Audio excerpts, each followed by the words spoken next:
you have an interest in horses and love learning more about horses, the horse industry, teaching, or even managing your own horse business, then you're in the right place. We would love you to join us on our mission, which is to improve the lives of horses around the world through the education of riders, handlers, and trainers. So get comfortable, listen in, and enjoy. Today I'd like to introduce Megan Joerg. Megan's a dressage specialist coach and coach educator, and she also teaches jumping and eventing. How are you today, Megan? I'm very well, thank you. Fantastic. Megan, we normally start off with a favourite quote. So have you got a favourite quote that you'd like to use and like to tell us about today? Yes, I have. It's rather old. It's by Xenophon, and it's anything forced is not beautiful. And I think that sums up a lot of things that are wrong with riding today. We see a lot of egos, a lot of anger, and a lot of impatience, and it shows in that the horse no longer is beautiful. Yes, and it's wonderful to think that something that was written centuries ago is still enforced today. You know, with all the modern uses of technology and how quickly the world is changing, the horse is still the same. We still need to train the same way that Xenophon trained. Yep. Absolutely, and you only need to go back to the masters to see that the methods that worked then still work today. Yes, yeah. Megan, how did you start with horses? Did you come from a horsey family? Did you, start at the local riding school? Do you want to tell us about that story? Well, no, my parents were not horsey at all. And the first time I ever saw a horse, I was only about 3. We were down at my mother's relative's farm at Leeton, and the stockman used to put me on front of his saddle and go down and collect the mail each day. And I was hooked from then. I just thought this Tammy, this beautiful stock horse, was the most glorious creature on the planet. And it was only 2 years later, when I was looking through Mum's photo album, I realised that Tammy was rather a ewe-necked, mangy, old stock horse. But to a 3-year-old's eyes, she was glamorous. And then I was not allowed to. We had no way of riding. So I did Highland dancing, which was my family's sort of tradition. And then when I was at 13, I said, no, I really do need to ride. And I saved up my pocket money, and my parents relented, and we went to Mr. Proudest's riding academy. And I was so excited. I had 6 lessons saved up. And we were watching with my mother, who was very frightened of horses. And we were watching a lesson, and a little kid was bolted with and came screaming towards us and fell at our feet in a heap. And Mr. Proudfoot picked her up and sent her into Mrs. Proudfoot with the message, tell Mrs. Proudfoot you fell off, she'll give you a cup of tea and an aspro. And he looked at me and said, so do you still want to ride? And my mother was just ashen-faced, and I said, yes. So that was it. I started with Mr. Proudfoot. That's good. That's good. All right. And now from there, you've gone on from, starting with Mr. Proudfoot, you've gone on and competed and done more and had a career with horses. What do you think is some of the core skills? Look, because you would get people asking you about a career with horses. What sort of core skills do you think they need to start with a career with horses? Well, they definitely need to have a love of the animal. Otherwise, it's a very difficult job to continue in. I think they need to be disciplined, to have respect both for the animal and for their employer and clients. They have to be diligent and hardworking, and they really have to be willing to listen and learn. A lot of kids, I used to teach TAFE a bit, and I saw kids coming in and they thought they knew everything, and they were doomed to fail because there's no way you can know everything. In fact, I'm still learning. Everybody who's serious about horses realise they don't know everything. They have to keep learning. I think there's a bit of a mistake. Sometimes people become qualified as an instructor and they think that they know everything as well. And really, at that first level, to become qualified as an instructor, that's a really basic level. You should go on, keep learning, keep your mind open, and that's just the first step in a professional career. It's not the be-all and end-all. Absolutely. I'm a coach educator with Equestrian Australia, and we do a lot of work, especially with the beginning level, that first level, the introductory coach, And I always say to them, look, this is just the beginning. You know, you're learning now how to anticipate problems, look to see if that mare is going to twitch its tail and kick the pony behind her, be aware of all of those things. But it is just the beginning. And you'll see the people that have been successful, and not only competitors but coaches, they're the ones that keep learning, that keep striving to learn. Yes, I agree. Tell me about people who've influenced you, you know, because you would have started off, you started off, you know, on a Unex stock horse and you've gone on, but you've kept progressing and you've kept progressing and you've kept learning, and you must have been helped and inspired by some people. So who were they? Many, many people. Every time you hop on a horse, you learn. Every horse teaches you. And the people that have been instrumental in helping me, like I said, we were not in a position for me to own a horse. I was very lucky that the boss of my father had a pony for his child, and this pony was very naughty and the boy didn't want to ride him. So I was given this pony, and he was a cracker. He was an Arab Welsh mountain pony cross that was rather nippy and naughty, but I loved him. And if it hadn't been for Mr. and Mrs. Gray giving me that pony, and I rode him from 13 to 18, I just couldn't have gone to pony club. I couldn't have gone to competition. So they were the first people that really, I guess, were my benefactors. And then after that, I became a school teacher, mainly because I wanted good pay, not that it is now, good holidays so that I could continue riding. And I've just been very lucky in that people have, when I've not been in a position to own a horse, I've been given horses. I travelled overseas. I rode in Spain. I lived in Madrid for 2 years. I lived in Switzerland for a few years and again was given horses. And people there were helpful and instrumental in teaching me different, well, it was the first time I rode a warm blood or an Andalusian. I didn't know how to make them go. That was interesting. But then the people that really, really have been influential is when I was just doing straight show jumping, Joerg was fantastic, a friend and an amazing coach. He taught me so much about jumping. Judy Fasher, I met because I was teaching her boys at school, and she said, why don't you come eventing? I said, yeah, okay, I'll give that a go. And I learnt so much with her. She's another inspirational coach and rider. And then the main influence has been Miguel Tavera. He's a Portuguese master. I've been with him for 15, 16 years, and he has been by far the most influential person in my riding career. He's not well now. He's quite ill, and I still, when I go and visit him in hospital, he sits down and says, well, where's the video of your last ride? Any problems with your students? You know, what are you doing? How's this going? Giving a few more exercises for in-hand work. It never stops. And so I think Miguel would have to be the biggest influence. Okay, good. Now, every horse teaches you something. You said that earlier. What was your first pony's name, the nippy one that you said that you just loved that you had from 13 to 18? Yep. What was his name?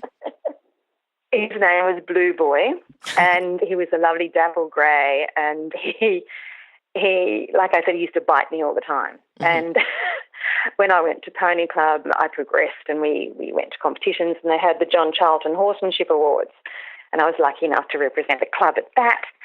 And in one of the things you had to do was take off the saddle and run bareback through bending poles and over a little jump. And the judge came up to me at the end of the day and said, is that Blue Boy? And I said, oh, yes, it is, because he had a very large scar on his side, quite recognisable. And she said, I sold him as a 6-year-old stallion to a stud in Wagga. Anyway, when we did the dates, he'd been, I don't know what had happened, but I got him about 6 months after he'd been obviously gelded. So no wonder he was such a naughty. Yeah, ideal first pony, probably not, but, you know, I just adored him. He was wonderful. What's been your proudest moment with horses? I think my proudest moment was when I was awarded New South Wales Community Coach of the Year for last year. I was quite overcome. I didn't realise how emotional I was. Yep. But it was because it's from your students. You know, you're nominated by your students, and I was told that it was an overwhelming, unanimous verdict that I got it. So that was that was probably my proudest moment with career. Mm-hmm. But with horses, it can be every day. Or, for example, I have a very spooky horse at the moment, and I can now ride him to the top of my laneway, which is, you can see for miles. Mm-hmm. And the first time I took him up there 3 years ago, he was so bad I had to get off him and lead him back. He was just terrified of Yep. the vast distance. And now, through all the training I've been doing with him, I can go up there. He's still terrified, he's still looking for the monsters, but he's obedient. And that's the thing. You don't want to make them slaves. You don't want to crush their personality. But through training, they become obedient. And that's what I'm very proud. It sounds like he's got the trust and the confidence in you now as well. Not just the obedience, Exactly. but trust and confidence. Yep. All right. Now, thinking about, and this is putting on your coach's cap, and thinking about all the students that nominated you for the New South Wales Community Coach of the Year, what sort of problems do they have? What sort of things are you teaching them? What's a common problem or a common thing that you see? And also, we don't just want to know what the problem is. We want to know how to fix it as well. Yeah, well, I think it's funny. I suppose with the teenage girls that are competing, the most common problem is their nerves and their expectations. So I do a lot of work beforehand with not only the girls, but also the parents, because a lot of the time the parents are non-horsey and their expectations can be very unrealistic and unachievable, and that's setting everybody up for failure. So I do a lot of work with them off the horse, talking about what our goals are and what their goals are and what my goals are for them. And it just takes the edge off. For example, I had a little girl compete at the Winter Festival, which was funnily enough held in November because it's been postponed. But anyway, it was a huge competition down at Clarendon in Sydney, run by the Dressage New South Wales. And the mother had entered the child in this. This is her first ever dressage competition. And I said, well, you should probably talk to me first before you entered her, because this is one of the toughest competitions in Australia. But anyway, so we sat down and because this child had been to Pony Club and had success at Pony Club, and I said it's a different ball game down there. So because I could talk to them and make them understand that she'll be competing against the top kids in the state, they then relaxed and understood what was expected of them. Mm-hmm. And she came home with a ribbon and she was just ecstatic. So, I think that's the hardest problem with those, or the most common problem, is competition nerves. Mm-hmm. But from a riding point of view, in dressage, I come across it all the time, it's riding from the inside leg to the outside rein. They all try and steer the horse and pull them onto the circle with the outside rein, when in fact they should be bending and flexing the horse to the inside with the inside hand. Give it, then use your inside leg, so that the outside rein then becomes into practice, if you like. Nuno Oliveira said it beautifully. He said the outside rein should envelop the horse. And so many times you see people either using the outside rein to steer the horse out to the circle, which means they counter bend and counter flex, or they block, they jam their hand down, and they've heard everyone say you ride from the inside leg to the outside rein, but they don't understand how the rein should work, that it should be enveloping the horse, not hanging on or pulling backwards and blocking. Yes. I think sometimes a little bit of knowledge can be dangerous, can't it? Yes, definitely. Oh, just let me interrupt you for a moment, just to let people know about the horse industry qualifications at Online Horse College. Have a look at the flexible options with online theory. The practical components can be completed by video or with a qualified expert in your area. That website again is onlinehorsecollege.com. Okay, thanks. Just going back to the, talking to the parents and the consulting, the talking and everything that you did with the parents, it's showing that coaching is not necessarily, and especially as you get to a higher level, it's not necessarily the technical skills. It's all the other things that you need, all the other skills that you need that complement the technical skills. Absolutely. Now that's very true. And that's why I think coaches who have competed make the best coaches. Because, it's all well and good to have a lot of theory and understanding. But if you can't actually impart that knowledge in a meaningful way and have some sports psychology behind you, although I'm a little bit scared to say that because a lot of the sports psychs don't actually understand our sport. And I remember going to one years ago, and they were saying, you've got to jazz yourself up and pump yourself up and, as if I'm going to run the 100 metres. And I said, well, if you do that and then I hop on the horse is going to be jumping out of its skin. That's not appropriate for our sport. I go to competitions where I can with my students because, especially when they're teenage girls, because I often send the parent away to get me a cup of tea, and then I can talk to them, and they have absolute faith in me, so they are obedient, I guess, a bit like the horses. They trust you, and so they listen to you, and therefore they can get the best performance. But it is a skill, and I don't think our coaching courses probably emphasise that enough. Because if you look at the way horses are going in our age, it's a sport, it's a competition. Most people want to go and compete. Doesn't matter what level you're talking about. They all want to go out and show off their horse, which is good, and get some good positive feedback. And that can be a ribbon or it can be personal achievement.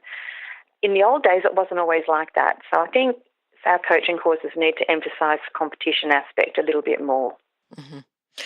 Just to do with the teenage girls, do you find that there's a bit of peer pressure between the girls? Oh, yeah. Teaching totally. Yeah, and I have a very strict code of conduct with the girls. Yep. They're not allowed to get on Facebook and and bag out each other or, and there's none of that allowed. And in fact, I have asked some girls not to be involved in my pony camps and things that I run in the holidays because they're a divisive influence and it promotes all the wrong things, in my opinion. They should be there for the love of the horse, not for their own ego. Yep. And sometimes the kids come around and sometimes I lose students and I don't mind. It's my philosophy and the parents are very appreciative of it. Sometimes I have to counsel the parents too. Yes, yep. All right. Now, putting on your coach educator cap, what do you think is the main problem with beginner coaches who are just starting? They just want to start teaching and instructing, and they've come to you to learn. They might have ridden and competed, but never actually been in the position where they've got to observe other riders, teach other riders. What are some of the main problems that you see? It's interesting. If the candidates have had lessons with good people, there's usually no problem. But if they are a bit self-taught, and, you have to address the knowledge issue first of all, but they often don't understand how to impart the knowledge in a meaningful way.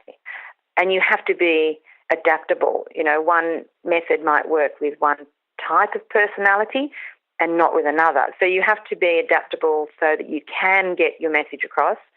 Mainly the ones who've had lessons, they don't have a problem, but the self-taught ones are difficult. Judy Fasher and I put through a lot of eventing riders that were competing at a very high level. And they were fantastic. They got it straight away because they'd all been exposed to good coaching.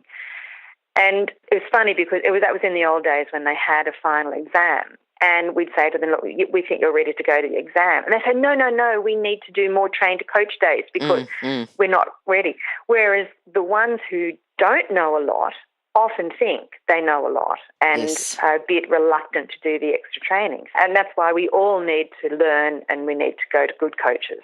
Yep. Okay, Megan, have you got a book that you'd recommend that can complement the coaching and the riding? Yes, well, I'm an avid reader, and being under Miguel Tavra's tutelage, he's very academic. He has a vast array of books. And so he would often tell me to go and buy a book, and then he'd give me chapters to read, and then I'd be questioned next time I went. The book that resonates the most with me is called Horsemanship by Valdemar Sunig, and it was written in the 1940s, and it's a very comprehensive book on training, not only the horse but the rider as well. So from a coaching point of view, it's very good. And the interesting thing about it is I always laugh when I read articles in magazines about the latest method or, I've reinvented the wheel sort of thing. And at the moment, biomechanics is huge, and which is great. We all need to learn how the horse can move and what it's capable of and what it's not. But Valdemar Sunik was writing this in the 1940s. Yes. And he refers to de la Guinière and carpentry. So none of it's new. It's all there. We just forgot it. Some people didn't forget, like the old masters like Miguel. He is one of the dying breed, really. And what's good about today is that we have access to such better teaching aids. Like you can get on YouTube and see how horses work and, with all the newfangled 3D technology. So that's brilliant. But the message is the same. It's just that people haven't been listening. Yes, and, you started off with a quote from Xenophon, so Xenophon must have known something, That's right. Yes, I'm not sure about some of his other philosophical points, but on the horse he was pretty spot on. Okay. All right. Now, Megan, what are you looking forward to? What's your future hold? Well, I still compete. I don't compete nearly as much. I compete for fun and as a test for me, for my training. I have a very nice horse at the moment that I bought as a just rising 4-year-old, Bluefields Feeder Glunts, which is a bit of a mouthful. His name's Piccolo, really. And he's now doing Prix St. George, and next weekend he's going to do an Inter-1. Probably not quite ready for the Inter-1, but we'll give it a go. I'm not trying to get on any squad or anything. I just do it for fun and like I said, to test myself. Yep. And what I do is always get someone to video it, because I think often I need to see what I'm feeling, because sometimes what you feel is not good. You think that's great, and you look at it and go, that wasn't so good after all. So I like to do that. Yep. And I'm also looking at a pony this weekend, because pony dressage is getting very big, and I'm quite a small person. So I thought, I might give that a go. So looking at the quality of the ponies around at the moment, I thought I might do a bit of pony dressage as well. Okay, good. All right. Now, what I'd like you to do now is before we finish, just sum up your philosophy into a lesson today. And this is a lesson for people to take away with them and learn from the interview. I guess it would be to always strive to learn. We never stop learning. Just keep going to clinics. Sometimes if you go to a clinic and you say, well, that's definitely not the way I want to ride. And that's good, because then you're clarifying your own beliefs and way of riding. So strive to learn, go to good people that you trust, avoid cruel methods. People should educate themselves to know what's right and wrong too.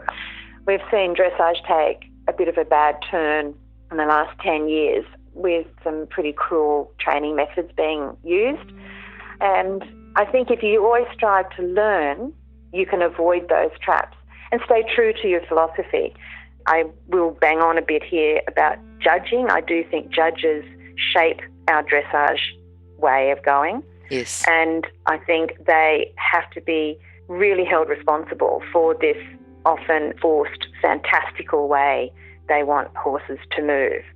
I remember Miguel showing me a video of Totilas when he first hit the scene. And he said, what do you think of that? And I was gobsmacked. I said, I don't know. I've never seen a horse move like that. And he said, what do you think of his collected trot? And I said, I've never seen a horse move like that. And he said, if that's what the judges want, they have to change the rule book. And I looked at him and he said, what does the rule book say about the parallel lines of the hind leg and the foreleg? And he's right, and so, but that became the norm. People wanted to ride horse like that. And I even jokingly said, well, I better get myself a hackney. Yep. And that we've seen over the last 10 years. It's now changing. It's now going back with Vallegro and Charlotte Dujardin, that it's now starting to go back to that more classically correct form of riding. So let's hope the judges catch up with that, because as a coach, you have to uphold the officials and the judges' decisions. But sometimes it is a bit tricky for me to do that when you can see some discrepancies there that shouldn't be there.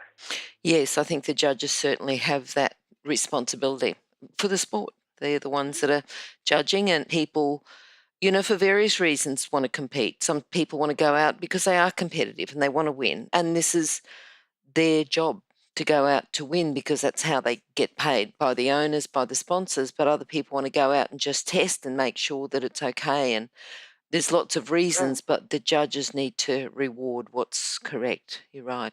Yep. Absolutely. And, I've even had a judge say to me once, look, Megan, your horse is lovely, he's correct, but he's just not special enough. I didn't know special was on the German training scale or...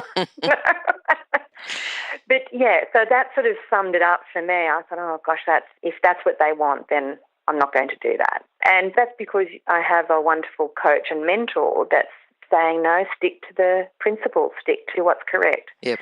And that's all you can do, really. Mm-hmm. Mm-hmm. How can people contact you?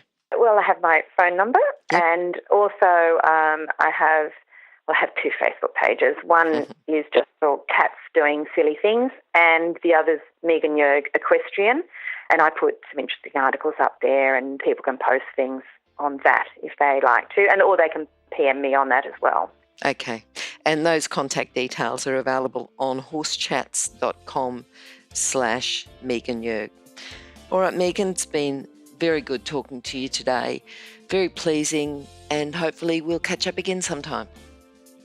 Oh, thank you very much. It's been my pleasure. Thank you. Thanks, Megan. Bye. Bye. Oh, wait, before you go, if you're an equestrian coach or a horse riding instructor, or even if you aspire to be one, have a look at the free video series for horse riding instructors on the Horse Chats website. Go there now, have a look, horsechats.com.